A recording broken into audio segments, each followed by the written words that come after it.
And then in the final, the race was basically neck and neck all the way. And when we got to the end of the race, Upper Thames steered across into us. So we ended up clashing about 30 metres from the finish line. So basically right by the floating grandstand, we restarted pretty well and got across the line first. But obviously we'd had that clash at the end. We weren't necessarily celebrating straight away. The umpire then came over and put the red flag up, basically told us that he'd already disqualified us earlier in the race. But he hadn't told us, and he let the race play out.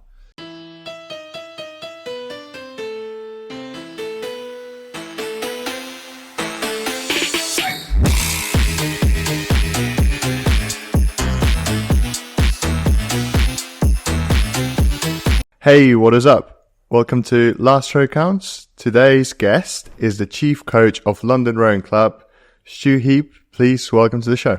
Thank you very much. Thanks for having me. Oh, thanks for having us. It's amazing to be in the members' room in London Rowing Club here, which is really fun. Always to sort of get out and do this in new places, which is good. Definitely one of the coolest backdrops that we've had so far. Yeah. Liam's getting a bit boring now, so we'll find somewhere else. You were specifically requested by someone as well, which is quite fun. I think she knows you quite well, but also had a few people when we sort of spoke about who else we should get on. They said they like to hear some more about club rowing and stuff. We've obviously had quite a few sort of GB athletes, things like that. So it'd be interesting to get into a bit more of that, and sort of everything in between, I'm sure. Yeah. Awesome. You were introduced to us as the awakening giant. We would decide whether it was London that's awakening or you or both. Yeah. So I think maybe the club. I think, yeah. Yeah. You have to take that one, to win something else before become the giant, I guess. Cool. So how we normally start is just by asking you how you got into rowing in the first place. Cool. Yeah. So a long time ago, 97, I think, was when I first started messing around with boats. Yeah. So there was a family friend at the time who was involved in Marlow Rowing Club, and I think he was kind of involved in Leander as well, and through my parents, and he offered to take me and my friend at the time, who we were at school together, grew up together, took us out and sort of offered to coach us on the water when we were 10, because I think at the time Marlow weren't accepting anyone until 13 years old or so. So he took us out and got us on the water, and so yeah, started when I was 10 and just never stopped really since then. And so there's not really like a history in your family of rowing, just happened to be a friend? No. So no family rowing history at all. My sister did a bit. She was at Borlays, but like a year, and that was it. So, really fortunate that my parents' friend was a rower, and then it's actually in the way that rowing is such a small world. My friend, who we grew up together, is now coaching next door at KCS as well. So, Tom Rendell, shout out to Tom. We kind of grew up together. Literally, we were born like 4 months apart, and he's next door coaching as well. So cool. Pretty small world. Did you enjoy your first session? Were you like, love it? Were you like, no? I think I enjoyed it because I got told that I had the potential to be all right at it, and then it just it spirals from there. I can't say I remember too much of that when I was that age, but I guess the one thing I do remember would have been Atlanta Olympics, right, yeah, which was on the TV at Marlow Rowing Club when I was a kid, so I guess I would have been 9 then. And I remember being in Marlow Rowing Club, which is obviously Steve O'Grady's home club, and that was definitely that's something that really sticks with me today, is like the noise when his crew crossed the line. He's in the 4 that year, was he? 96? Pair. In the pair then? Yeah, in the pair. Yeah. Oh, so maybe it was Sydney, actually. It would have been Sydney because it was the 4. Right, it was the one that was the race that was really, really close. I remember Sydney when in Marlow Rowing Club, and everyone just went mental. I mean, wow, that was pretty cool. So you're saying from first ever stepping foot in a boat, you haven't really stopped since. What was the draw for you in rowing, or what is it? What was the draw? I think just being outside and having the space and being I just love being outside, and especially being on the water. I don't like being stuck inside for any extended period of time. So being on the water. I guess just having that. I mean, I guess a lot of people kind of say this, but having that freedom of being outside and just being able to almost forget everything when you go. Yeah. Not many things beat like having loads of fresh air every day and just like a dose of sunlight. Yeah. I think it definitely is a sport that gives you freedom as well, like especially at school. Like every other sport, it's just like rules, stand here, do this is your position. Rowing, just like, go on. Yeah, I think also like when I was a junior, so I did juniors all the way through at Marlow until I left I left the club when I went to uni. But I rowed for the club, whereas I was obviously didn't row for the school program. So I was at school at RGS in High Wycombe, who have a rowing program, but at the time it was quite a small rowing program. So most of the guys that wanted to perform in rowing rowed for the club. So it was quite a nice break from school. Like you'd leave school and you go straight to rowing club, and you do that every day in the afternoon. So it's quite a nice routine. Yeah, it's like endless when you're a kid as well. You can just row forever. By the time we were at school, we sort of literally every lunchtime on the Ergo, we even started trying to squeeze in like a Friday lunchtime row. I mean, we probably could have only got on the water for about half an hour, but it was just like zoom down to the boathouse, get the boat out, get something done. It all adds up. Fun of it. All adds up. Yeah. So did you sort of try and compete as a junior, or just kind of keep it fun? And so first competition would have been like J14, and then kind of I actually remember it was a bit of a weird one. It was Wallingford, a weird first race. It was Wallingford long distance sculls. Yeah, and I'd never done a head race before. So it was my first race and had no idea what to do. And my coach put me on the water 2 hours before the race started. Wow. So I just rowed and just carried on rowing, like downriver, I guess downriver or upriver at Wallingford. You go with the stream, don't you? So you go a long way. So you go a long way. So just rowed basically the whole of the Wallingford stretch, got to the lock, and then got into the lock. And the lock keeper was like, "What are you doing?" Like, I'm like, "Oh, I'm here for the head race." He's like, "Yeah, you need to turn back. It's about 4K back downriver." Because I boated so early, I just carried on going. I didn't know what to do. Yeah. So anyway, that was my first proper competitive race. J14 singles, I think it was that year. If you didn't know how far you were going, how badly did you blow?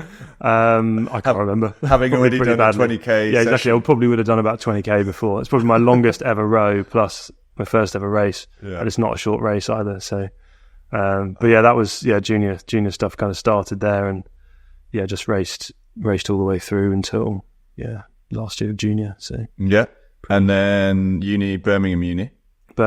Did you row there? Yes, rode there. So you rode at Worcester? Yes, I'm rode from Worcester. Oh, sweet. Yeah, nice. Cool. RGS Worcester was okay. So that's a nice stretch. Cool. It's a lovely stretch. Yeah. 6K-ish, something like that. Yeah. Really narrow. But yeah, I was when I started rowing there. They had World Class Start Satellite Centre there, which was being run by Jim Chalmers. I remember. Yeah. So I got coached for a couple of years by Jim, he's a fantastic coach, really good guy. Did a lot for me in my first year and a bit there of rowing, and I kind of not quite sure how it worked, but I got put onto World Class Start, even though I'd rowed for 8 years beforehand, and did a little bit of rowing with World Class Start, but then got wiped out with glandular fever halfway through my uni years. So that kind of split it in half a bit. And then presumably that sort of first time of being a lightweight and trying to manage that kind of stuff as well at uni. Yeah. I think, I mean, back then I was naturally a bit lighter, so I didn't struggle in the first year, but generally found that year on year I put on about 1 kilo in the off season. So by the time I got to having done lightweight for 7 or 8 years, it was a bit harder to get down to weight through the season. But yeah. No, I think we can all feel that. The winters are getting heavier. Yeah.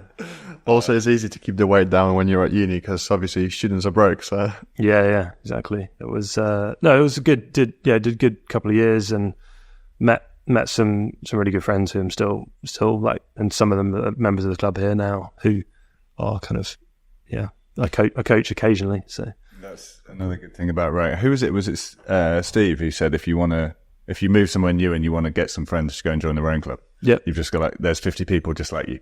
Yeah, exactly. Yeah. And there's always a connection as well. Yeah. If you don't know someone in rowing, you both know someone else. Yeah, it's small. So being at uni, did you, what was sort of your mentality like when you were approaching rowing in terms of your outlook on the career? What, at that point, what did you want to do? When I was at uni, I was pretty focused on trialing for the team. That was my main focus, and I took it pretty seriously from sort of my first year at uni. And Birmingham's quite a small rowing program, but with Jim working with those world-class start athletes, there was only about 5 or 6 of us. So actually got some really good, almost one-to-one coaching from him, and I really got stuck in. And my focus was trying to make the under 23s as a lightweight. But obviously, getting glandular fever halfway through my second year kind of knocked my goals a little bit. Yeah, but I took it pretty seriously, and I think a lot of the other athletes at Birmingham were a bit surprised how seriously I took it, because I think maybe they hadn't seen people before coming through the program that wanted to try to achieve try and get the best. So it only really takes one person to like drive the rest of the group forward. Once they like get the taste of like actually striving towards excellence, it becomes pretty addictive. Yeah. I think kind of we ended up having quite a decent lightweight 4 in my first year at Birmingham, and that was sort of made some really good friends after that campaign, and then one of them is still rowing here nowadays, so that's pretty cool. You managed to bring them all along with you. Yeah. But you probably know him, Nathan O'Reilly. Know of him. Yeah. He's we met at uni, and then sort of rowing together ever since. Fixes ergo every year. Yeah, once or twice. Yeah. So with the FISA, was that with Birmingham? Was that after Birmingham? No, that was after. So UEL, was it? Yeah, that was UEL. So I did a part-time masters at UEL, which was quite a few years after I'd done my undergrad. Yeah. And that was kind of my final attempt at lightweight stuff. Yeah, so to speak. Would you have been at UEL at the same time like Tom Wilkinson was still? Yeah. So I did.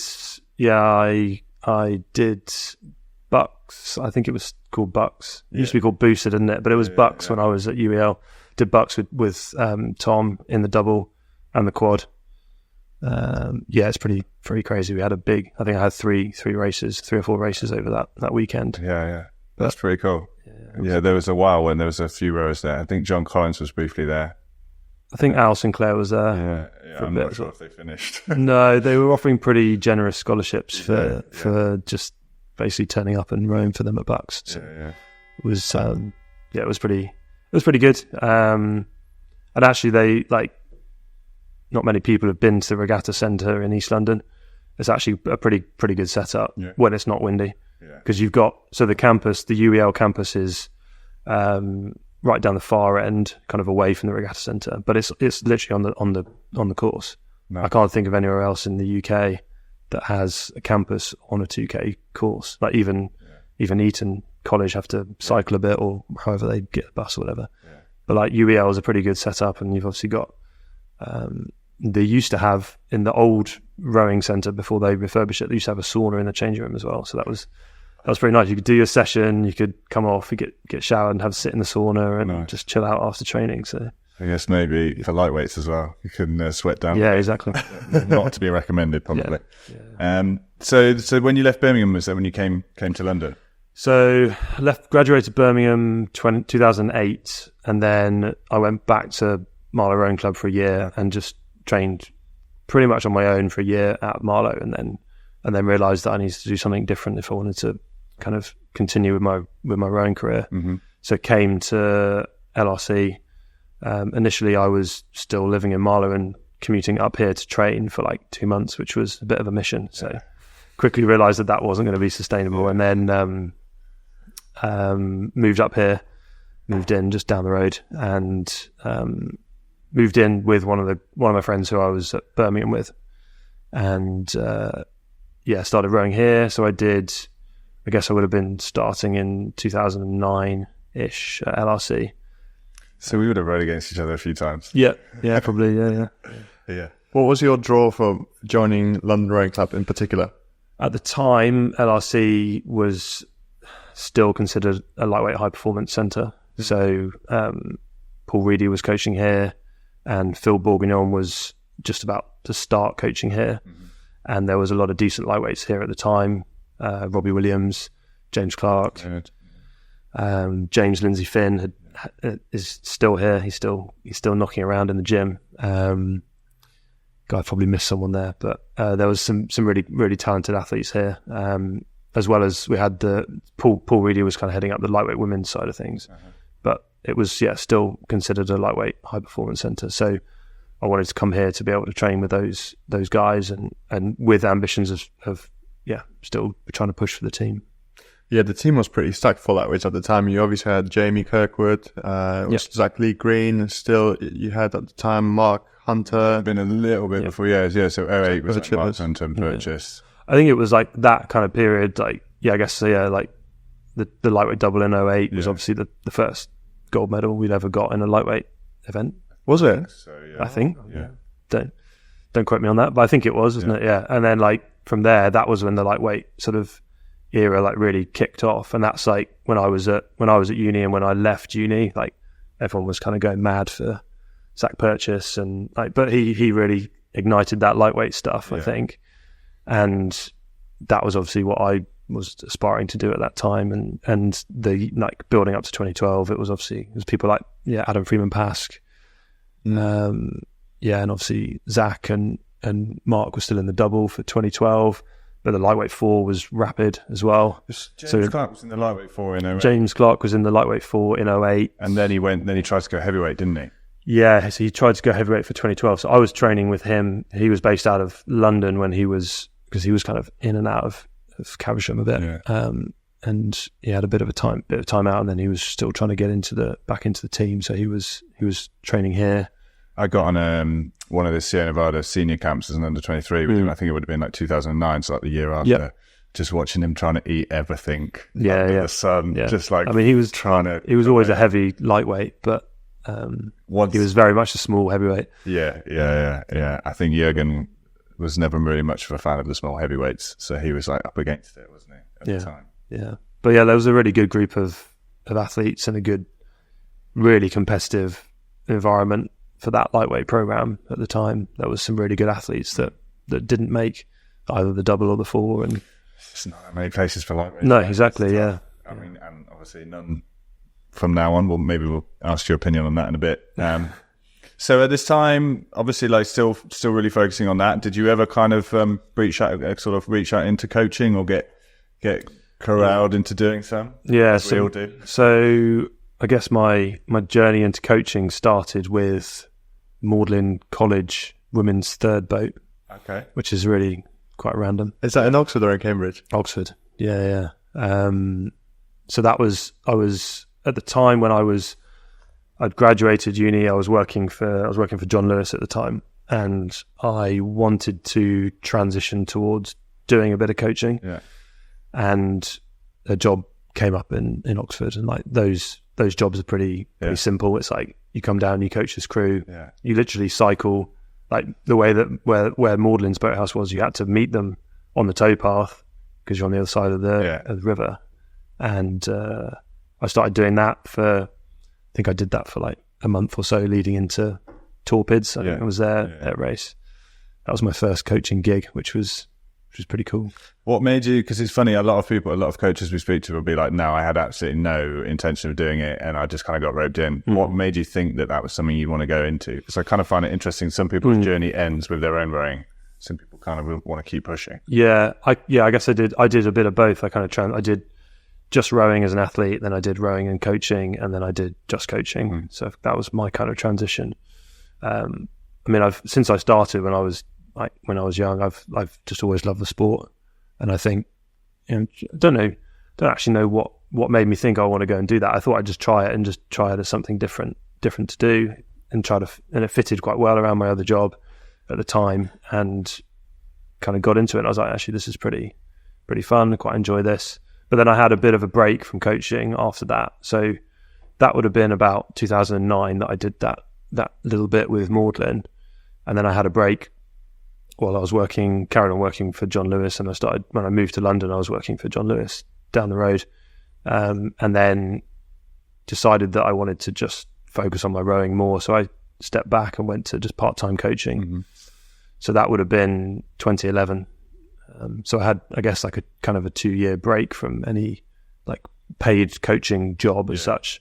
I did a little bit of volunteer coaching at Marlow Rowing Club, but that was kind of the period where I transitioned into trying to figure out what I wanted to do with my life. In that time, I was like, okay, I'm going to step back from working at John Lewis and focus on coaching. And then I started working as a assistant coach at the American school in London. Who was the head coach when you started? When I started there, the head coach was Chris Clark. Oh yeah.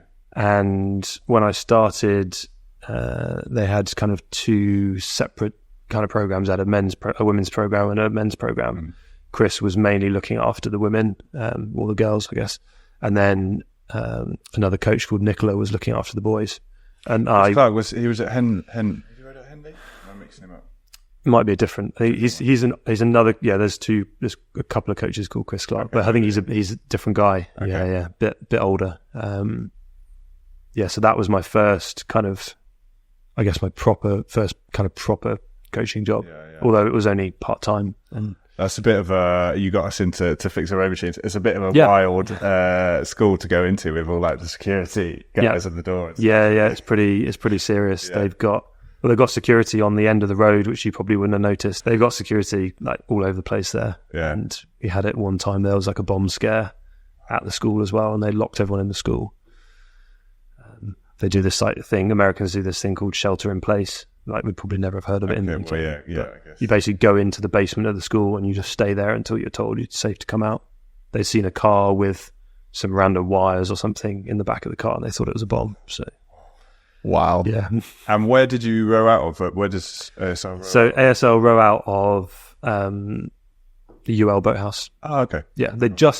My hesitation was because they just moved to UL when I started coaching there. Right. They were at Scullers before that, and before Scullers they were at Furnival. So they kind of hopped up the river a bit, and they've really found a good base at. We found a good base at UL, and I took over Smithy's job, Anthony Smith. So he was working at ASL before me, so I took his job in 2011. That would have been. And he went to Scullers. He went to St Paul's when I left. When he left ASL, he went to St Paul's. And then he was obviously there for quite a few years with Bobby. ASL is a massive school. I mean, just the very first time I turned up there, as soon as you see the security guys with the transparent wireless sort of like thing going at the back of the ears, you're like, it's very American. This is serious. It's a small piece of America in the middle of London. I was going to say, how does it like compare coaching schoolboys or schoolgirls compared to obviously teaching their young students at the modelling college? Because I think they both bring like their own dose of carnage. Yeah, I think I guess I had quite a gap between those two coaching jobs, but the kids at ASL are like really good to work with. Like they're super disciplined, and like I mean you always get a few that are a bit of a handful, but the ones that committed to the rowing program, they really wanted to be there, and they put the work in, because it's not the American system is a bit different to the UK. Like they don't have curriculum sports at ASL beyond like grade 7. So anything that they do is extracurricular. So there's no timetabled rowing sessions or PE lessons as we would know it in the UK in the school day. So any of the rowing they did was extracurricular. So they wanted to be there. They've chosen it. So they've chosen it. It was like super easy for me to work with them because they wanted to be there. And if they didn't put the work in, then it's like, well, there's no point in you being here. Yeah. Did they protest when you taught them strokes at embouncing instead of port and starboard? Well, I guess like most of them, like they'd learned like in the UK, so it was easy enough to just teach them from scratch. We're teaching them from scratch, so the proper they don't way. Get any of those Americanisms in their calls and stuff. They don't like say way enough or whatever that means. Way enough. We had an American Cox, and like we taught her some of the words, but there was a point when like the 8 really needed to stop, and she's shouting way enough, and everyone else is just like oh my god, I'm gonna hit something. Although we're gonna go in 2, 1. 2. I was like, wait, hang on, this is Just getting confused. Exactly. I mean, it's not as if sort of the English rowing language is any less confusing. It's just what you're used to, I guess. Yeah, very true. So what was the move like from assistant to head coach? Because I think we sort of discussed this before. As an assistant coach, you can feel like you know that. Yeah, I know that job. I know all that stuff he does. But then actually, when you get there, it's a bit different. Yeah, it's a shock. Yeah, Definitely. You think, like you say, you know, oh, it looks easy to do. Anyone could do that, but like I think anybody could do the job, but you need to build yourself into it. And I think I was really fortunate that I had some really good people who were managing me as when I was an assistant, so I could sort of learn from what they were doing. So Nicola, who was kind of my boss, I guess, but I never really saw her as a boss. So like working with her, like we had a really good working relationship, and she allowed me to almost run the program myself while still being an assistant.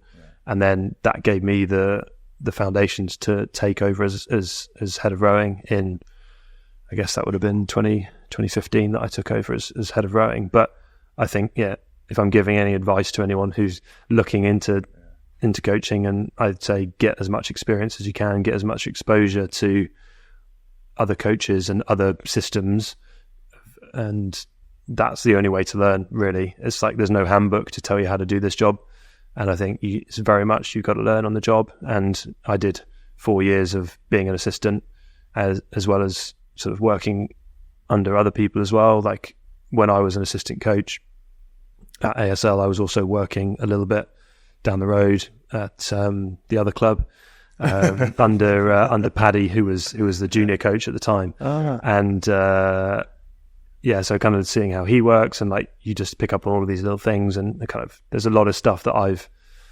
amalgamated together to lead into my kind of management and coaching style nowadays. It's always a funny feeling for the first time when you realize that all the people are looking to you for answers, and you're supposed to have them all, and relying. It's like, shit. Yeah, I think the biggest transition was, like, say, everybody's then asking you the questions, and there's a lot more pressure on you as a head of rowing, no matter what program you're in. Whether like ASL was a fairly small program when I started, but there's still a lot of pressure from parents and from the kids, and it's just managing that and dealing with it. Is there anything in particular that you would say that you've implemented that possibly helped you with organizing and running your first squad? The first squad, Google Sheets. Yeah. That was probably the biggest thing. Like the school was really hot on that, and like I got stuck in and just started making random sheets and try to track stuff on there, and like I still use a loose format of that with London now, and that's really good because everyone can see everything, and it's kind of I can be pretty forgetful, but if you put everything down in a sheet, then it's easier to keep track of that stuff. It starts to become easier to be forgetful when you've got 100 things to remember. Yeah, I think that's the thing, right? Is like there's so much. I get a lot of I've got like 80 athletes in the squad now, so every time someone says something to me, I need to write it down. Otherwise, I'm gonna forget that, and then they'll come back to me, and I'll be like, "Oh yeah, I do remember that, but I had forgotten it. Yeah, it's in there somewhere, but it just disappears for a couple of days or something." So you've got 80 athletes split over how many squads? So at London at the moment, we've got. I only know this because we had a meeting last night. We've got basically I look after what we call the squad, which is the guys and girls that are training towards Henley, and we've got 33 women, we've got 41 men, and we've got 7 coxers. Right. And they all train together. That's the squad, and everyone's basically on the same program, training towards the same events. Is that sort of bigger numbers than it has been in the sort of near past? Yeah, it's pretty. I think it's the biggest it's been in a reasonable while, like kind of in the last decade or so. Yeah, it was a similar size to that when I was training here. Yeah, maybe a little bit smaller because we mainly had a men's squad. The women's squad is the group that's really grown over the last couple of years. Certainly since I've been leading the program. When I started, this is my 4th season now. When I started, we had 3 women rowing in the women's squad. So it's not really a squad if there's 3 people, right? And that was kind of a main focus of myself and and the captain at the time was to grow that side of the program, and we're getting there. So yeah. So how did it come about? Sort of getting this position then again by luck and chance, or I guess as things are in rowing, it's like knowing people and people approaching you for the position. There was a vacancy, and it was all a bit of a mess really, because it was like during the COVID times, and the club was restructuring the coaching structure here, as well as other sort of aspects of the club, the way that the club was managed. And I got approached by Mark Lucani, who was vice captain at the time and was going to become captain in August time. So he approached me as if I would be interested in the position of, at the time it was head coach, I think it was called. That was the position at the time, and the club had no coach at the time. So there was a bit of a period where Rob Dauncey had moved on, and Steve Salter, the two former coaches, had moved on, and there was a period where there was no coach in place. So they were looking for someone, and they approached me, and I thought about it for a little while, and took the offer eventually. I did let them sit on it, and I let them sweat on it for a little bit. Daunting, yeah. That's not a decision you want to make quickly. It's like a huge amount of history here. I think it's like they said, it's second oldest club on the Thames, non-academic club. Yep. Obviously, I looked at 1856. Yeah, a lot of history in here. 1856. Did that kind of put you off, or did that kind of almost motivate you more to take? I think when I got asked, it was pretty exciting. I was like, yeah, this is pretty cool to be asked to do this. It was daunting, yeah, because it was like, I don't know, it was leaving the security of the school coaching career and moving to club rowing, which inherently does kind of have higher turnover of coaches. That was probably the thing that I was kind of aware of the most at the time. Was like, is this the right next move for me in my career? And I think I made the right decision. I'm happy with the decision. Love working for the club, but it was a tough decision at the time. Like I wasn't sure what to do, and it was like I said, it was around the COVID time, so there was uncertainties all around the world, and there was uncertainties for me with my school job as well at the time, and it worked out that it's probably the best time for me to actually transition to a different position. So ended up being the right move. Yeah.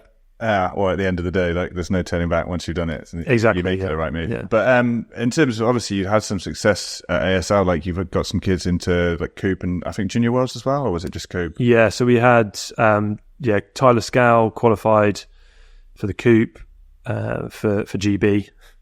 That's also something which kind of confuses people. He's got he had dual nationality, so he's British and US. So he did the single, raced the single there at the Coop. I had a girl in the lightweight double. Sorry, not lightweight double. Junior double at the Junior Worlds. Yeah. So, but that was for the US. So she had to go back to the US and basically go through her trialing process on her own in the US, and she made the double. So they went to Trakai in 2017 and raced the double there. That's a lovely venue, isn't it? Yeah, that was really cool. There's not going to be that many coaches that have coached athletes into multiple national teams. Yeah, no, that was pretty cool. And I coached at the Coop that summer as well. So I coached the double that summer. Lawrence Joss and Callum. What's his surname? Callum went to Cambridge as well. Don't know. No, Callum. I should remember his name, but yeah, coached at the Coop, and then that was pretty cool. That was a good summer, and both of those athletes had won medals at national schools that summer. Oh, nice, yeah. So Sarah and Grace had won the double at national schools, J18 double, and then Tyler had come second in the single that year. So that would be a kind of first kind of medals for American school? Or? That was that's a good question. I think they'd won. So Tyler had won J16 singles 2 years before in for ASL. The last I think the last time they did it at Nottingham, and then it moved to Dorney after that. So I think Tyler was the first one to win, and maybe not. There was Emma Nealis, who won a medal a couple of years before in the, again, J16 girls single. So yeah, there was a good chunk of athletes there that were really, really successful. And again, they trained super hard. They pushed themselves. They pushed themselves really hard academically and physically on the water. And they're definitely overachievers. Those some of those kids at that school. It's good, the program. We went back last year, Jamie Kirkwood, got lots of new equipment now and gym and things like that. It looks like it's definitely moving the right way, which is cool. And bumped into them at Nat schools, varying results, but it was cool to see. Yeah, it was. Obviously I know Jamie fairly well from the lightweight stuff previously, and when I was thinking about moving on, I approached him and said, "Look, this job might appear. I think you'd be a really good fit for it." And I'm just glad that it's working out for him, because it's definitely it's a good place to work. Good kids, good support from the program there. Which year did you do Coop?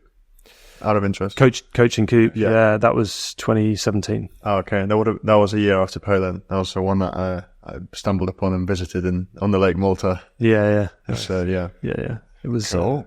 So I guess with London, like you said, it's like sort of when you joined as a rower, like sort of 08, 09, there was kind of still, I was talking to Pete about it the other day, they were like sponsored by Hackett, you know, some big names. We sort of said James Clark, but Phelan Hill, Jess Eddy, from a little bit time before, Nick Strange, who obviously then was coaching. So definitely like some big names. And there seems to be a bit of a dip, maybe not quite as competitive at the top end. I think that's sort of part of also being in a world that started to really professionalize in terms of the gap between, say, squad athletes and club athletes was getting bigger.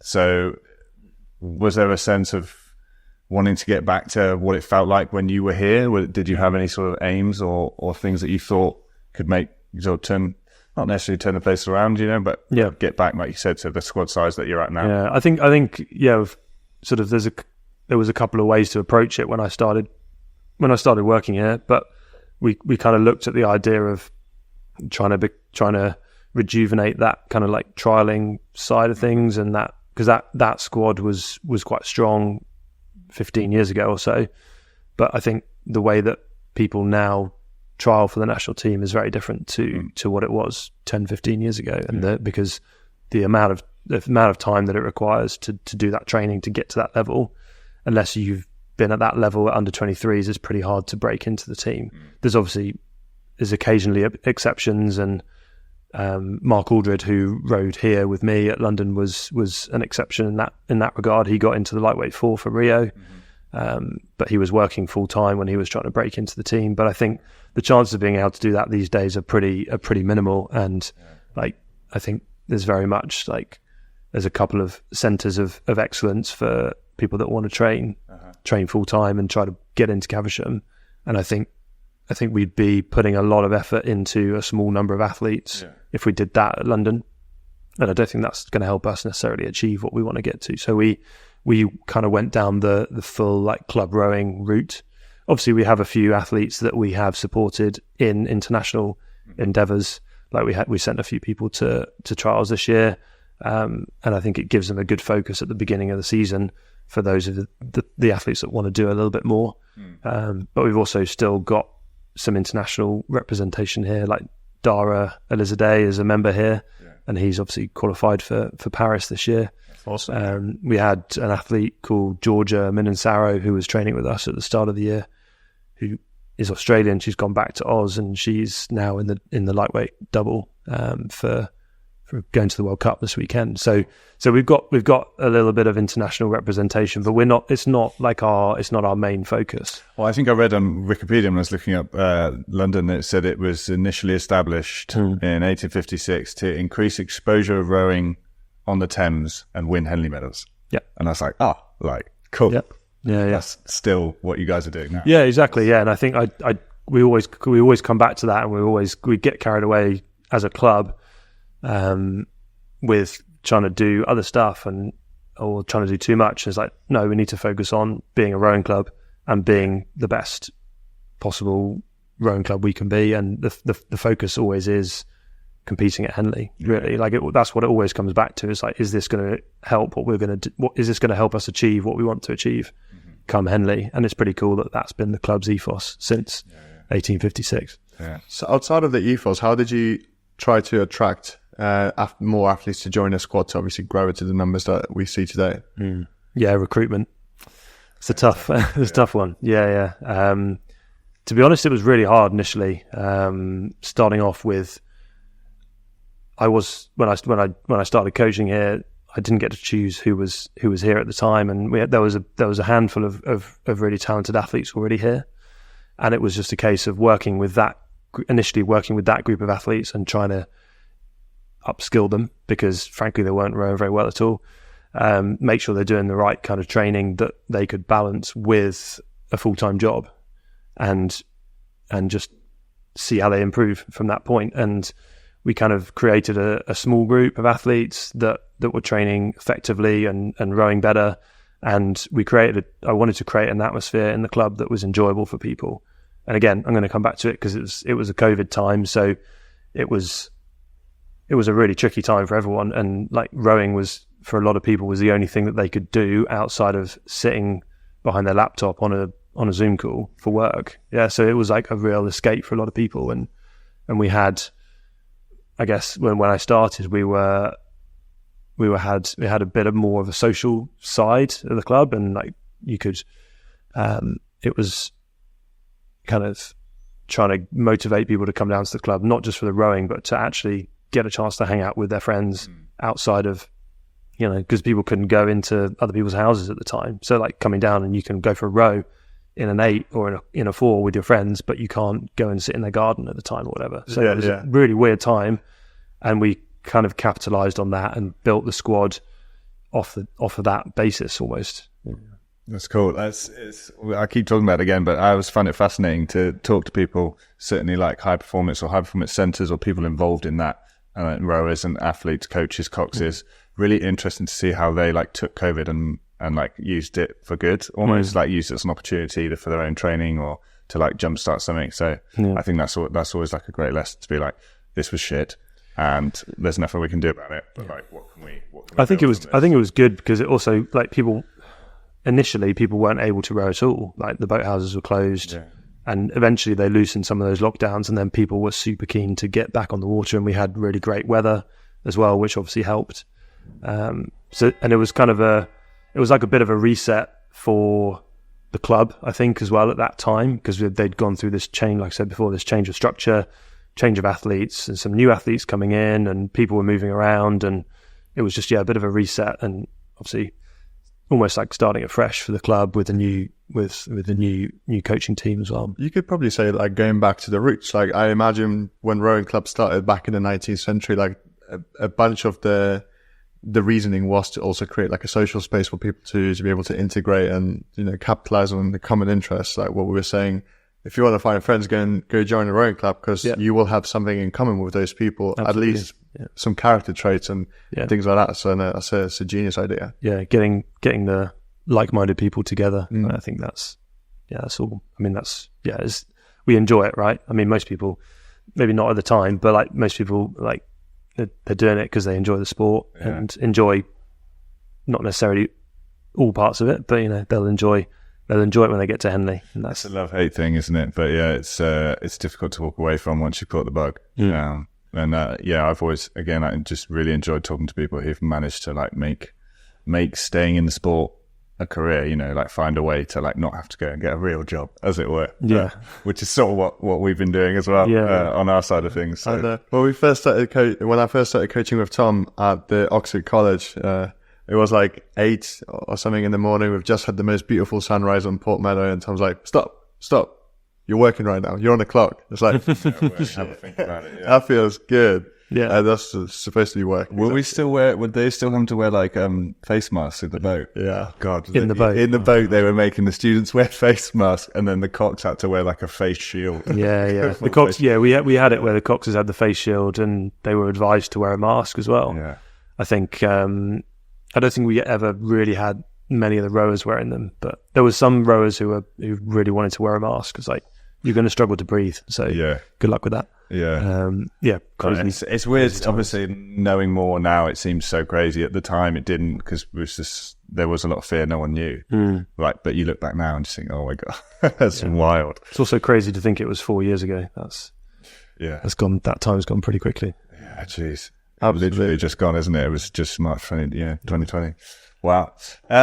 So in that 4 years, like two things. Well, we were going to talk about the Belstead Cup, but you've also mentioned the Remenham Challenge, which is the one that happens here on the Thames. I think London Rowing Club has won those both now for the first time. We said in 12 years. Yeah. Someone might say 1 year, the other, but about 12 years. So the Belstead is against just Thames. So the Belstead is our version of the boat race. Yeah. Basically. So it's us versus Thames. Yeah. Same course? Yes, it's the same distance. Sometimes it runs on the flood tide, sometimes it runs on the ebb tide. It just depends what the tide's doing and that kind of thing. But we try to run it on the ebb tide, so we run it from Mortlake down to here, because it creates a really cool grandstand. Obviously coming into Putney, and the finish is normally LRC. So you've got obviously the other club down there, and then we're here. Everyone's on the balconies and everyone's on the hard. It creates a really cool atmosphere. And it's basically our version of the boat race, and it's an awesome event. I've raced in it myself as an athlete for London 2 or 3 times. It's horrendously painful because it's that intensity of a 2K race at the start, but then you have to keep going for another 16 and a half minutes. It was for our race this year, I think. And it's the last 2 years for us have been neck and neck with the Thames first 8. And it was last year we lost by a third of a length, and this year we got clear water this year, which was quite nice. But it was, to give them credit, it was neck and neck until Craven Cottage. It was we were side by side, overlap the whole way. The guys were working pretty hard. Considering the distances you see in a boat race, like a third of a length, and side by side all the way here, that's pretty crazy. Yeah, it's pretty crazy. But I think if you look at like how things come out of the head, we always end up within that kind of, like, we were 10 seconds behind sort of Thames's first 8 at the head. So it was always pretty close over the distance. But I think when the athletes are side by side, they do pull out a little bit more than they might do in the head. And I've got some data that may suggest that as well. Somewhere on the old Google sheet. You got to dig a bit deeper when it's side by side. Exactly. You don't want to embarrass your club. I was going to say, obviously Thames had a bit of a resurgence. They've had some good results and stuff. Obviously, some of that would be partly to do with the fact that they're managing to win that cup quite a few years in a row. Yeah. How do you sort of deal with that, like not letting it get, sink in, not letting people's heads get down? Was that just a case of increasing the squad size and stuff, or was there anything that you sort of tried to do differently? I think with the Belstead, as an example, like that was something that was interrupted with COVID. So we had a year where we didn't do it. I think the first 2 years that I was here, we didn't really race it properly. So, it would have bing 2022 was the first year that we properly raced the Belstead against Thames, and they beat us quite convincingly. I think they went on to win the Thames Cup that year, probably 2022. So we were kind of, at the time, it was like, okay, we know that they're faster than us. We accept that, but like, end of the day, we want to be, as a club, our aim is to be winning the events that they're winning. And like, we don't aspire to be Thames Rowing Club, but we want to beat them. And that's our aim. And in order to win the events that we want to win at Henley, we have to beat them. And we did that in the Y-Fold last summer.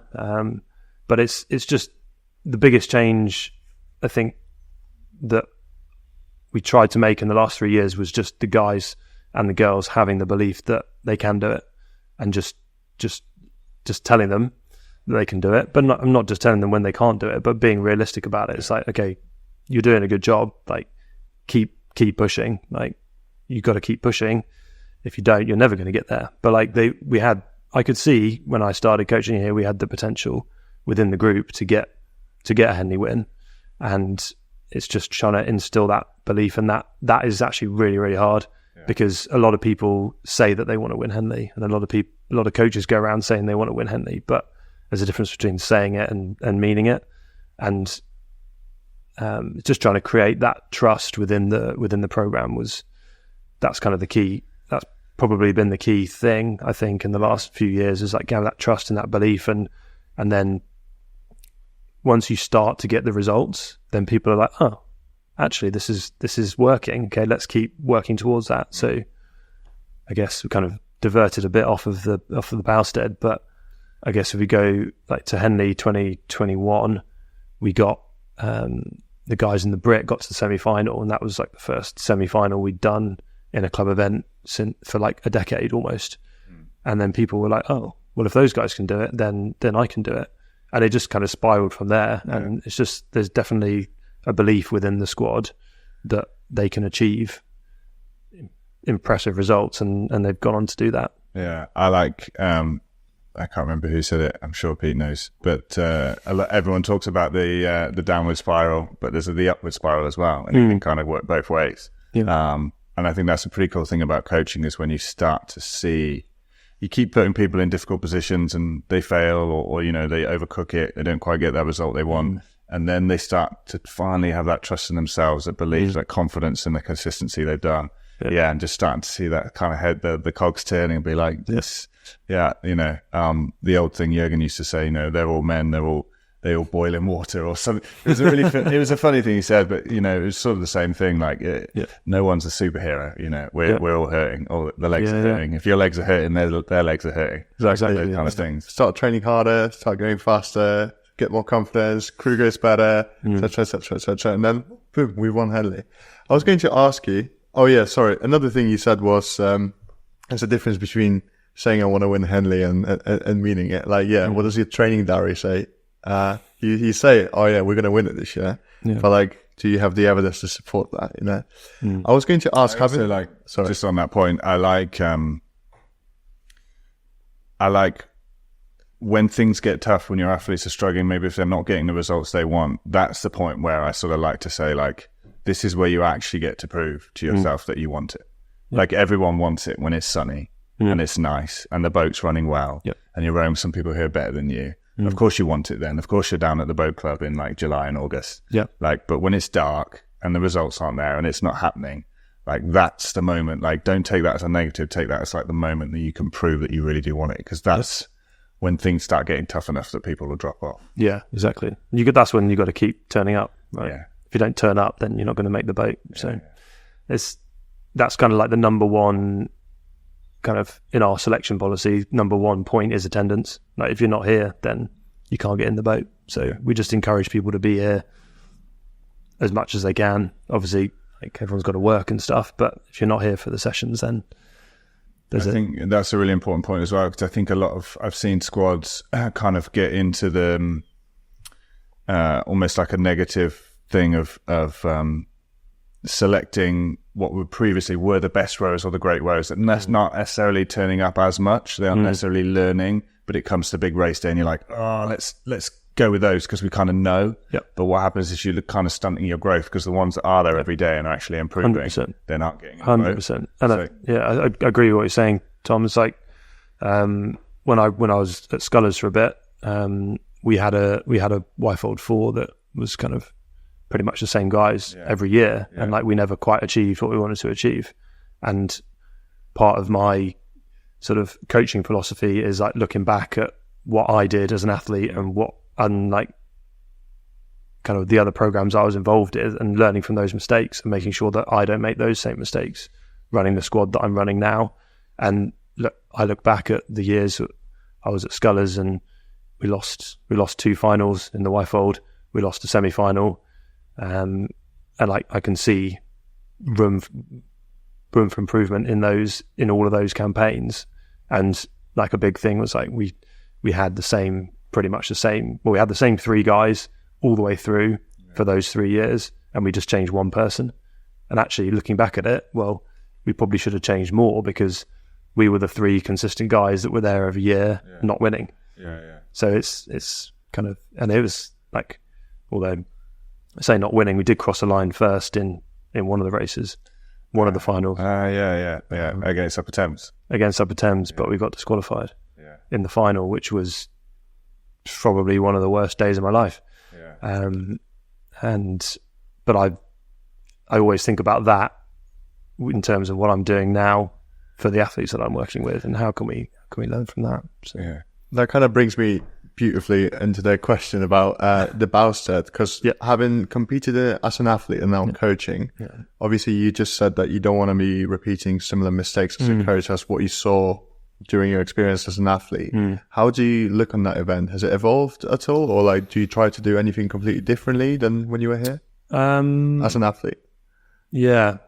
I used to be honest, I used to dread that event as an athlete because like I said before, it's just so hard. It's just an absolute ball buster, and like I wouldn't want to have to do that again in my life. So I feel for the guys, and obviously there's the women's race as well on the same day, which is the Rayner Cup, named after Pauline Rayner. So yeah, I guess the approach to it is just making sure that, like, without giving too much of the secrets away, it's like making sure that we're rowing efficiently. Like, it's a super long race. Like, you can't afford to be wasting any energy on that race. But I hadn't thought too much about what it was like for me, apart from it being painful. That was the main thing.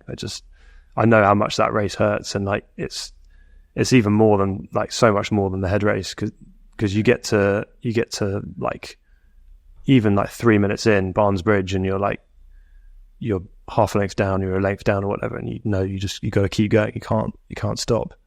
Doesn't matter what you do. They're not going away. They're always going to be there. It's one-on-one racing. I don't envy those. I don't envy the guys and girls having to do that. I think it's interesting again what you said though in terms of like looking back. I think it's another good skill to have, the kind of ownership, like extreme ownership of your mistakes. No one wants to sit back and say maybe I did something wrong. But I think again that's sort of a common theme that we see with a lot of people that we talk to is like being able to look back and be like, right, I messed that up. What am I going to change? What am I going to do differently? It's all too easy to just keep going with the status quo. I think we talked again in rowing in general about how we train, how the boats are set up. A lot of that is just, it's just because of what he said, and it just kind of follows down. And we could probably ask some more questions about what we're doing and why we're doing it. And I think you see some of that coming now in like training's changing and stuff. I guess for you guys, like the huge thing is working around full-time people, rowers, full-time jobs with, that's the limit, the biggest limitation for us. We have to work our training plan around what the rowers can do, and 95% of our rowers are working full-time, most of them doing 9 to 5s. Some of them are doctors, some of them are trainee lawyers. Like, there's people working some serious hours there. So like the doctors, for example, like they're doing night shifts and stuff, and it's pretty intense. And it's a lot of kind of what I've tried to do with the program is make it manageable for people. Like, there's no point them just doing the work and then getting run down and getting burnt out. They're not going to be any use to anybody.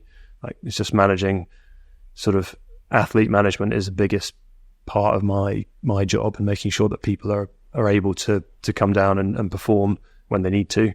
They're working, let's say most people are working 9 to 5. We're off the water by 7:20 in the morning, and then they're showered and off to work.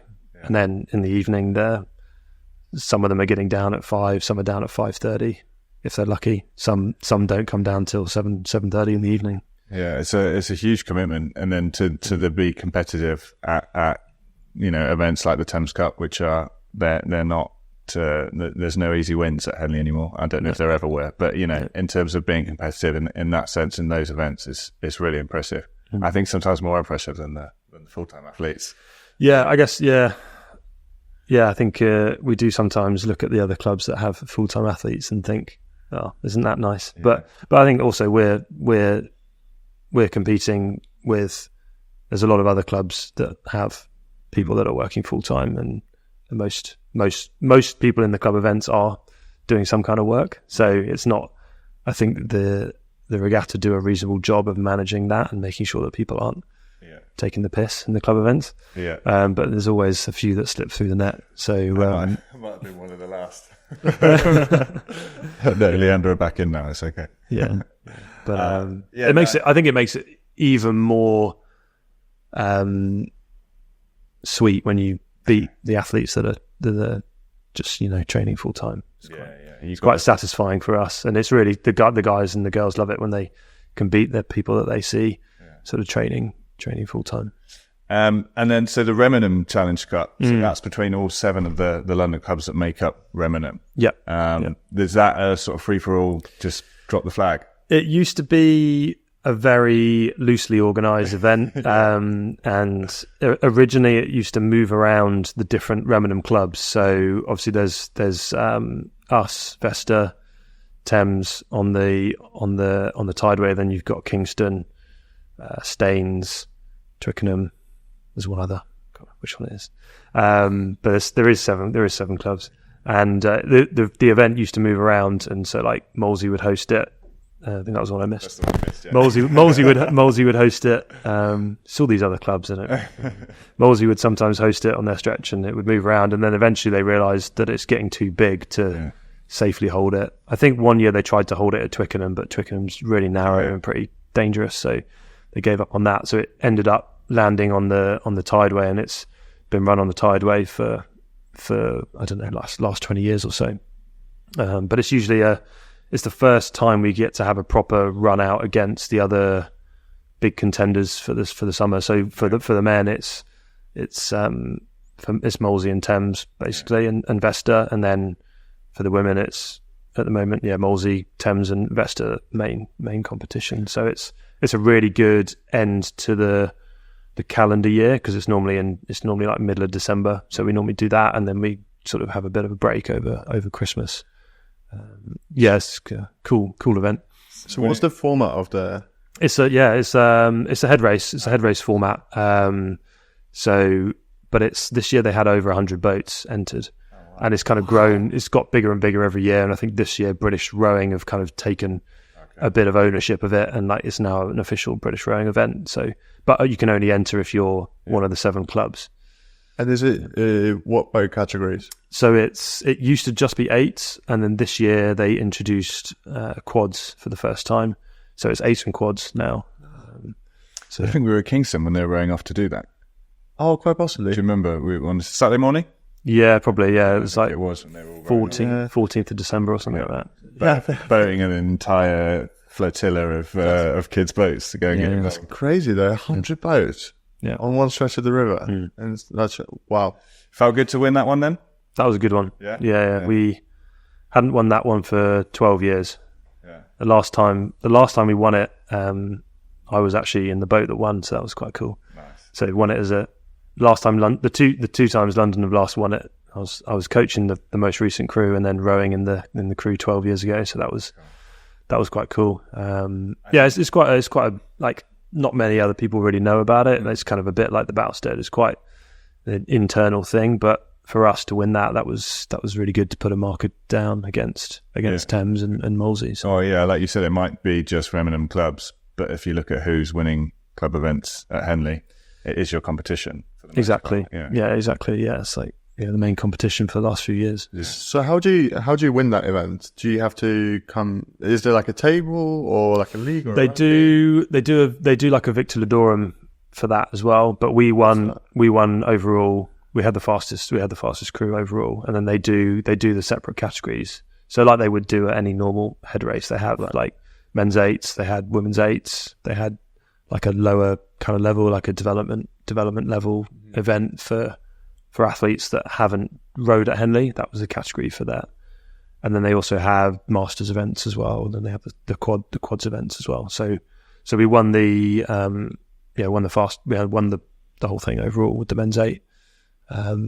But not quite there with the Victor Ludorum, which is obviously you get points for each finishing position as well. So I can't remember who won the Victor Ludorum, probably I think Thames and Molesey tied the Victor of the Durham or something, but the other clubs.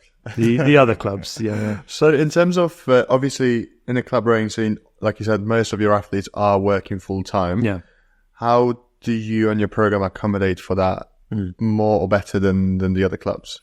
I mean, we have to set training times around work, obviously. So we're training first thing in the morning, and then in the evening after work as well. We do 2 sessions in the morning during the week on the water. So that's the tough one where they're meeting in the gym at 5:50. So it's quite an early start in the morning, and then the bulk of our rowing is done on the weekends because they've obviously got most of them aren't working on the weekends. There is some that do work on the weekends, which makes it difficult. But most of the water time is done on the weekends, and balancing their training during the week with what they can do. Like a lot of them do have more work commitments and pretty stressful jobs, so they can't necessarily do the whole program during the week. So we look to adapt the program to make it sustainable for people, so that they're not running themselves into the ground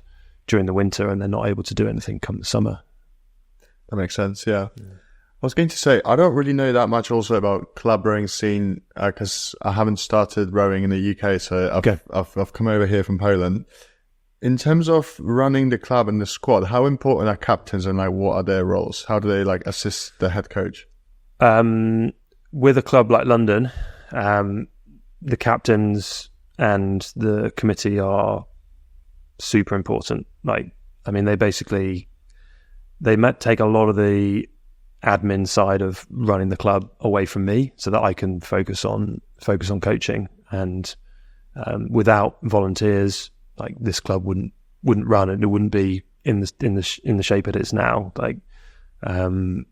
So we have a club captain, Lizzie Cottrell, who oversees a lot of stuff, probably too much in terms of definitely strays outside of purely rowing. It does sounds like every club captain we know. Yeah, kind of runs into stuff to do with the bar and the building, and it's just, there's a lot of stuff going on. But we have a pretty organized structure of how we manage and run the club, with a general committee and subcommittees for numerous things, and we have squad captains as well. So Lizzie is the captain of the club, but we have squad captains. We have a men's squad captain, we have a women's squad captain, we have vice captains that support Lizzie. So there's a whole kind of pyramid of people that are looking after various aspects of the club. And we've got Edo Marshall, who's our men's captain, and we've got Kate Jane Coop, who's our women's captain, and she is also a doctor as well, so she's balancing quite a lot of stuff. So those two that I mentioned, they deal with sort of day-to-day athlete inquiries or help me with recruitment as well. So there's a lot that happens within the club that relies on volunteers, and I'm pretty grateful to have those people around, because my job will be quite a lot more stressful if they weren't here supporting me and supporting the club as well. Yeah, totally. And in terms of overturning the tide, was there anything in particular that you've implemented, a wow factor that's helped London come out on top in the two big London events, or is it just consistent chipping away at it work and just the work that no one else sees, the brick after brick? Yeah. I think a few people have asked me this, and I can't really put my finger on one thing and that we've really changed. I think it's, like you say, it's quite a few, lots of little bits that we've adjusted and tried to stay on top of to give the best environment for the athletes to perform. And I think one main thing is making sure this whole place is organised. And like I said before, that's at a club committee level, but also at a coaching level as well. So we've got a big coaching team, but it's majority volunteers. So there's only 2 paid coaches here, but myself and Killian, who's the other paid coach, we spend a lot of time organising random stuff, I don't know, just even just all the logistics of running the squad, that is probably the biggest thing that we've tried to change in the last few years, and make sure that everything runs as smoothly as possible, so that the athletes that come here to train, that have a limited amount of time to train in the mornings, can come here. They know what boat they're rowing in, they know what seat they're in, they know what kit they're using, all the kit's working, because we've made sure that it's all set up the day before, so that they can come down, do their rowing, and off they go, because they don't have unlimited time, and they're not full-time athletes. Yeah. So that's kind of probably the biggest thing that we've tried to have as a focus for the coaching team, is to make sure that the athletes know what they're doing before they turn up, and everything's here a bit on a plate for them. They have it. Okay. They have it fairly well organised. It sounds like it's sort of really easy stuff to do, but it's often so easily forgotten, like all that admin and that kind of stuff. I like the quote, the magic you're looking for is in the work you're avoiding. And it's all those little bits of admin that you just don't want to bother. And that's what makes the difference. And like you said, just making sure you've got a 10 mil to hand when you need one, like things that can just like slow everyone down. I also like what you said about just like making sure you're having fun. Because again, like this isn't your athletes' only pursuit in life. This is, you know, like I think if you're trying to get to the Olympics, you can have some longer blocks of hard, tough, maybe not enjoyable training because you're working towards this thing. Definitely. I think if this is what you do for fun, like it's got to be fun, and it's something that's come up again and again. Speaking to a lot of other people that you know, rowing can get very serious very quickly. Yeah, I think quite a few of us have kind of forgotten how to have a bit of fun with it. Yeah, I think when we again come back to the COVID times, like the whole ethos then was like, come down, do some rowing and enjoy it.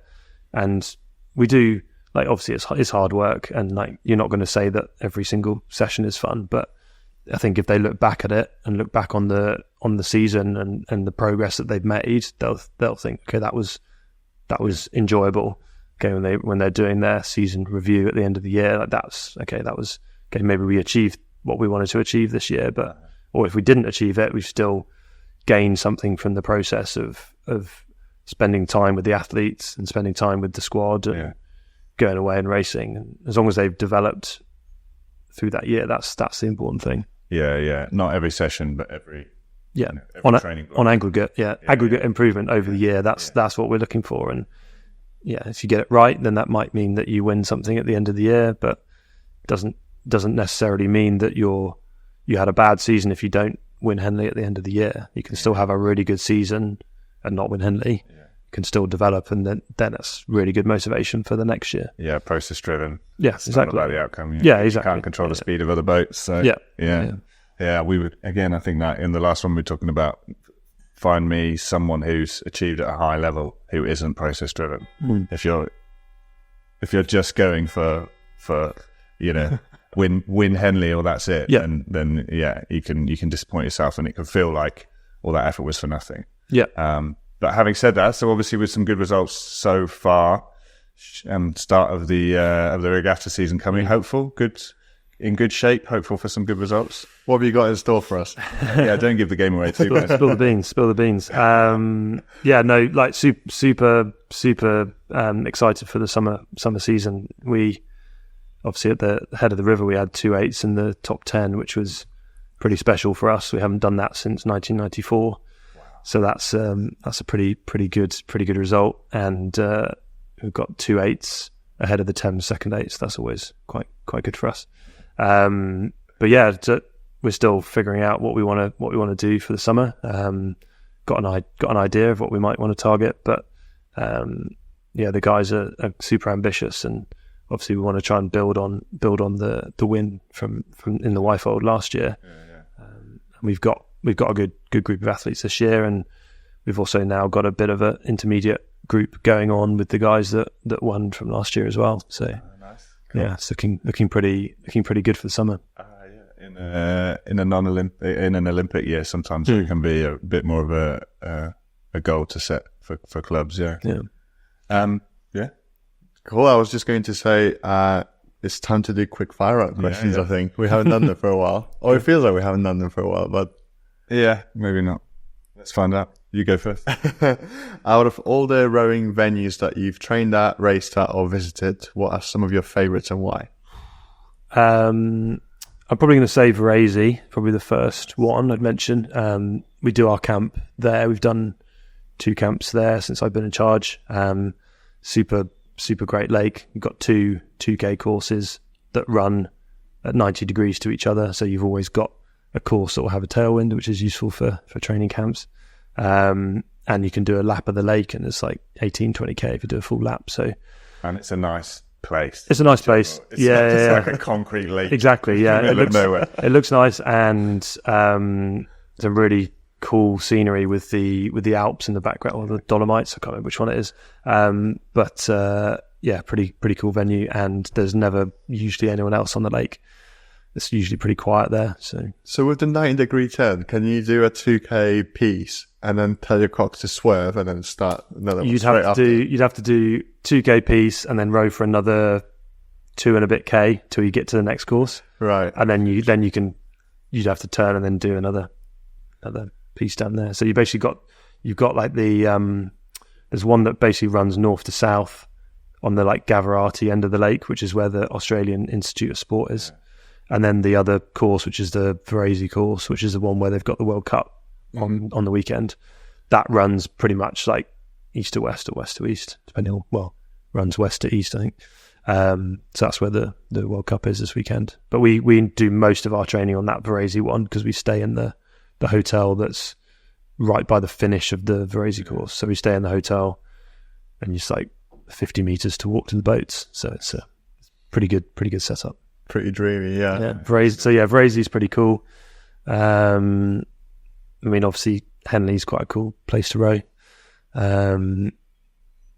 Boston, Head of the Charles, is quite. That comes up so many times. It's not one I've done. Charles River's quite. Yeah, it's a fun one to race on. Everyone says. Yeah, we're gonna get out in a pair there sometime. No. Maybe Coxbear, get Morgs on board. I'm master now. Well, I need to wait a couple of years. Cool. My next question was, if you were to repeat one race or one event again when you're 60 or 70, what would it be? God damn it. I'd probably have to say, probably have to be the Wyfold final 2014, I think. Is that the DQ? Yep. Yeah, that would be the one that I'd probably have to do again. Yeah. Because, like I said before, we crossed the line first, but got DQ'd for steering infringements. So that would probably be, that would be the one to go back and do again, because I think some things that we could do different, and maybe the result would be different. I had the same one for me my last year at school. My son went to a small rowing school, had never qualified a boat, and never even got through, qualified but never got through a round. Yep. So the aim was always be to try and get through a Wednesday, and there'd been good crews, but just hadn't had the luck. And we had an opportunity. We raced King's Canterbury. We'd raced very close to them at Nat schools. We knew we could beat them. We knew they had a fast start, got to halfway, just started pulling through them, and stroke man caught a big crab. We got caught up in the boom. Oh no. And the sort of thing, that'd be the one to go back. I wish I could see what happened. But then I think that probably fueled the fire. Yeah, absolutely. For the rest of everything that's come since. Yeah.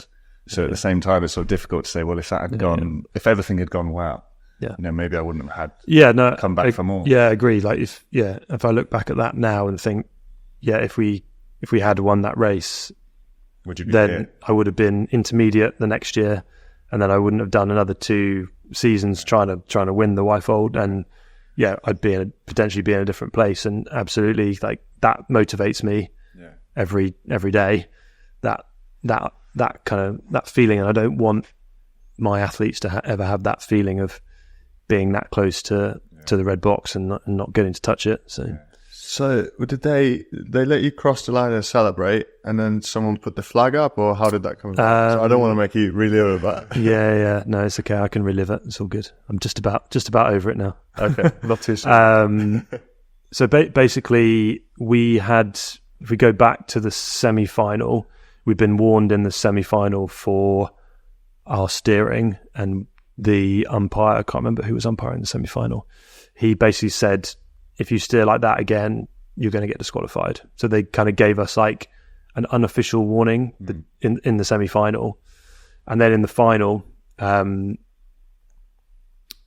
don't remember that much of the race, because that is probably one of the only times in my career that I've like properly been in the zone. and I don't really remember that much of what happened, but we essentially got a bit close to Upper Thames off of the start. The boot, we got at Henley, obviously you don't have anything down the middle, so I think both boats came together and the oars got pretty close, but we never actually clashed. And we got warned a number of times by the umpire, and he said that, let's go back a step. We basically, the race was basically neck and neck all the way, and like Upper Thames were up a bit. We eventually managed to get slightly ahead coming into the enclosures, but it was like still pretty much like no more than a canvas in it. And when we got to the end of the race, Upper Thames steered across into us. And we were slightly off of our station, but not that far off of our station, but they moved more across into us, and we ended up clashing about 30 meters from the finish line. So basically right by the floating grandstand, like we clashed. Upper Thames came out worse of that clash. We restarted pretty well and got maybe a half a length or 3/4 of a length up and got across the line first. But obviously we'd had that clash at the end. We weren't like necessarily celebrating straight away. And the umpire then came over and put the red flag up. And obviously the red flag doesn't mean like disqualified straight away. It means like I'm holding, I need to make a decision, I need to confer with whatever. But he came over and basically told us that he'd already disqualified us earlier in the race. But he hadn't told us, and he let the race play out. So he'd already disqualified us, in his mind, by the barrier somewhere. But he wanted to let the race play out because he thought that Upper Thames were going to win anyway. They didn't, and we ended up crossing the line first. But then he disqualified us after we crossed the line. So we didn't really get a chance. We didn't get a chance to celebrate and then be told that we hadn't won. We kind of didn't really know what was going on at the end because we clashed. And he put the red flag up straight away, and we weren't sure like what was going on. So it was, it was pretty tough time. It's a tough one, but I definitely think you learn more from your losses than your wins, as they say. Yeah. It's a tough outcome for me to digest the fact that you're racing and the umpire's already disqualified you in his head. So what makes it even more? Well, it's actually quite. I mean, that's just really the beginning of that story. If you want me to carry on, I'll carry on with the rest of that story, which culminates 10 years later, 9 years later, last summer. So the umpire of that race at the time was a guy called Mike Williams, who is one of the former, he is one of the vice presidents of London Rowing Club. So he, at the time I was rowing for Tidal Scullers, so there wasn't necessarily a connection there, but I kind of knew that he was involved in London Rowing Club. Obviously, umpires stand up at the front of the launch at Henley with the club blazers on, so you know where they're from. He didn't really know who I was, so and actually he only realised who I was. Put two and two together at the annual dinner last year when he realised, oh, you're now coaching here as well as the person that I disqualified in the Y-fold in 2014. But there's quite a few similarities between our Y-fold win last summer and my loss in 2014, which is kind of weird. The boat that the guys won Henley in last year was called Mike Williams. So the guy that disqualified me in 2014, the boat, he actually bought the boat as well. So he bought the boat that the guys went on to win in last summer. And the race that we had against De Hoop, the Dutch 8 in the semi-final, was basically a carbon copy of my final in which we got disqualified. Luckily, no one got disqualified in the semi-final last year, us against De Hoop, and we managed to win by a pretty narrow margin, which obviously put us into the final. So it's kind of weird, the similarities between my race in that final which was overseen by Mike, who was I think he's probably the club president at the time as well. But also the final weird similarity is like when we go to do when the club goes to Henley, we stay in houses out in Henley. We rent those from Henley residents, but the house that the guy stayed in last year was the same house that I stayed in 2014, that was a pure coincidence. And I cycled over to see them on I think it was the Friday or the Saturday of the regatta, and I was like, I had this address on my phone. I was just cycling up the hill. I was like, oh, this looks pretty familiar. And I cycled up to the house to give them something or collect something from them. And I got there and I was like, shit, this is the house that I was in 2014. I cannot tell them that I was in this house because it's just be bad luck. I told them after the race, but it was all full circle. Yeah, it was just really weird. So many similarities so many connections between like their win last year and what happened in 2014. I bet it feels good to make good memories in a place that's previously like had bad connotations. Yeah. And it was really good just to finally get our hands on that trophy as a club. So did you have a chat with Mike about it at the annual dinner? Yeah, we had a good chat and a bit of a joke about it, a bit of a laugh and a joke about it. I think he'll remember now who we are and what we've done and what we've achieved. But it was a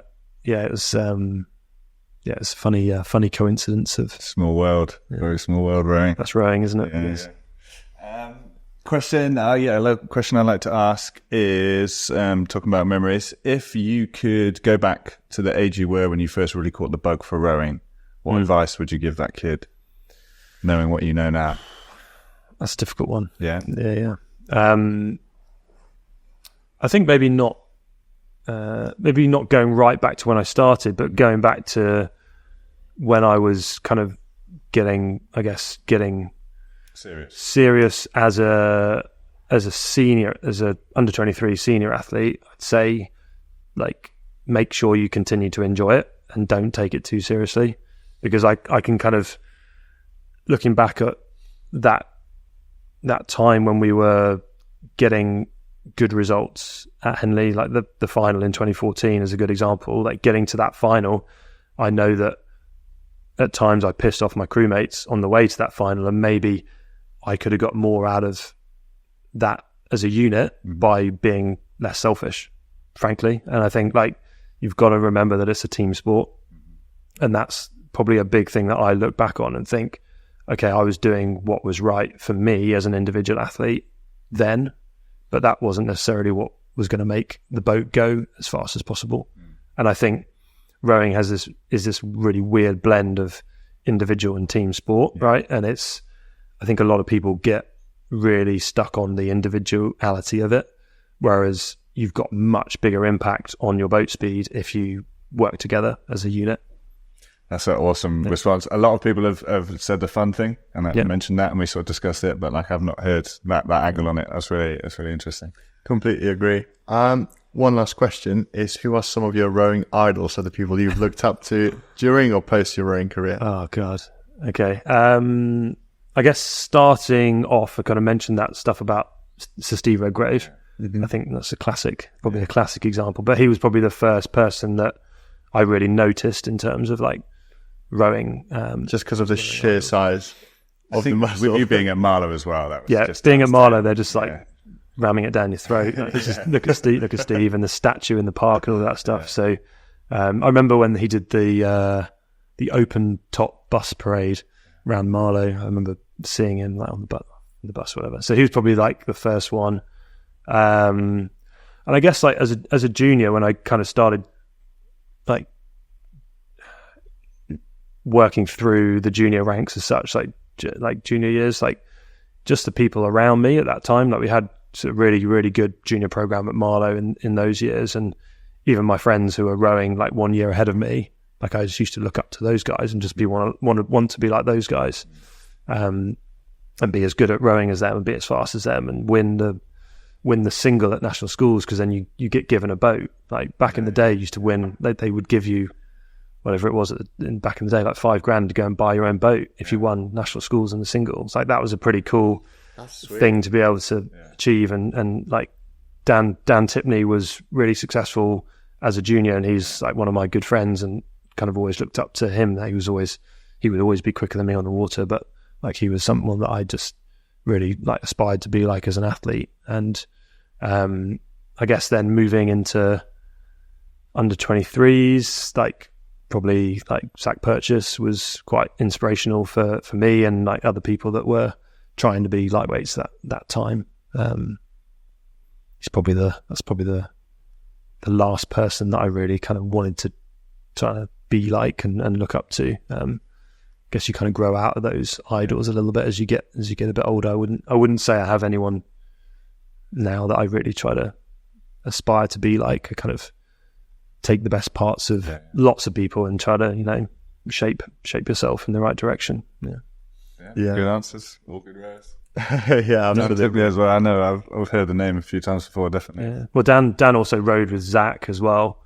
They were the same year, so it was kind of like Dan and then Zach, but they did a double at like Junior Worlds. So, it's kind of all that generation of rowers that you kind of you go through the whole like trialing system with, and you see them all the time, and I went back. I saw I had some paperwork from like a long distance Boston trial when I was a junior, and at the time like I didn't know anyone, but I looked down the list now, and you can just pick out so many names of all the guys that come up since. Yeah, it was good, awesome, cool. Stu, thank you so much for this chat. I think the work that you've been doing with London is really inspiring, and hopefully the club will keep continuing to grow strength and strength. And I think those London races, I think they probably deserve a bit more popularity because they are quite cool historical contests, and probably more people should know about it. And obviously the more competitive it is, the better. And obviously I wish you the best of luck for the summer racing season and for London. Thank you. Cheers. Appreciate it. Yeah, thanks. Definitely. It's been really interesting to get into some club stuff. Again, like for both of us, we kind of went a different route different route in rowing. I think it's safe to say that London's back. Yeah. And, we're really excited to see some more competition. Like great racing is what you want to see as a fan of rowing. So that's really cool to see you guys being really competitive in a number of events, and long may it continue. Yeah, no, definitely looking forward to the summer and seeing if we can build on what we achieved last summer, and keep putting our name out there. It's like I think success kind of breeds success. I think that's might sometimes be a bit of a cliche, but like we are definitely building on what we've achieved over the last couple of years, and looking forward to carrying on that momentum over the next coming seasons. I had a variation of that. Success leaves clues as well. Success what? Leaves clues. Leaves clues. Yeah. Yeah. Cool. I think that concludes everything for this episode. So on that note, easy there. Cue the music.